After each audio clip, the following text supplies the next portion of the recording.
자신이 타고 있던 택시 운전기사를 살해하고 달아난 혐의로 체포된 20대 남성에 대해 경찰이 밤샘 조사를 벌였습니다.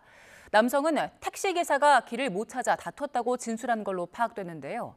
경찰은 이 남성에게 강도살인 혐의와 살인미수 혐의를 적용해 수사하고 있습니다. 사회부 최재 기자 연결합니다. 표정호 기자, 어제 체포한 남성에 대해서 경찰이 밤샘 조사를 했다고요? 네, A씨는 검거 당시 손에 부상을 입은 상태였는데요. 경찰은 A씨가 범행을 저지르다가 다친 걸로 보고 있습니다. A씨는 수술을 받은 뒤 어젯밤 경찰서로 호송돼 밤샘 조사를 받았습니다. A씨는 자신의 혐의를 인정하고 있는 걸로 확인됐는데요. A씨는 경찰 조사에서 피해 택시기사가 길을 찾지 못해서 다투다 범행을 저질렀다고 진술한 걸로 파악됐습니다. 택시기사가 30분 정도 길을 헤매면서 실랑이가 있었다고 말한 걸로 확인됐습니다.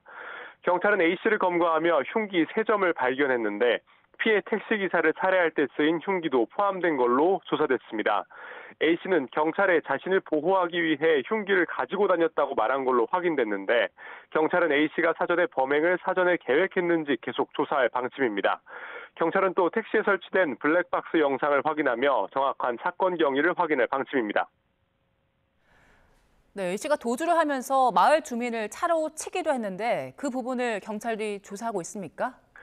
네, A씨는 주택이 밀집한 마을에서 범행을 저지른 뒤 피해자의 택시를 빼앗아 도주했는데요. 이 과정에서 사건을 목격한 주민 2명을 차로 친 걸로 파악됐습니다. 당시 상황을 지켜본 마을 주민은 YTN 취재진과의 인터뷰에서 A씨가 몰던 차량이 차도를 달리다가 갑자기 목격자가 있던 잔디밭 쪽으로 방향을 꺾었다고 말했는데요. 경찰은 이 같은 정황을 바탕으로 A씨에게 택시기사를 살해하고 차량을 빼앗은 강도살인 혐의뿐만 아니라 주민 2명에 대한 살인 미수 혐의도 적용해 수사를 이어가고 있습니다.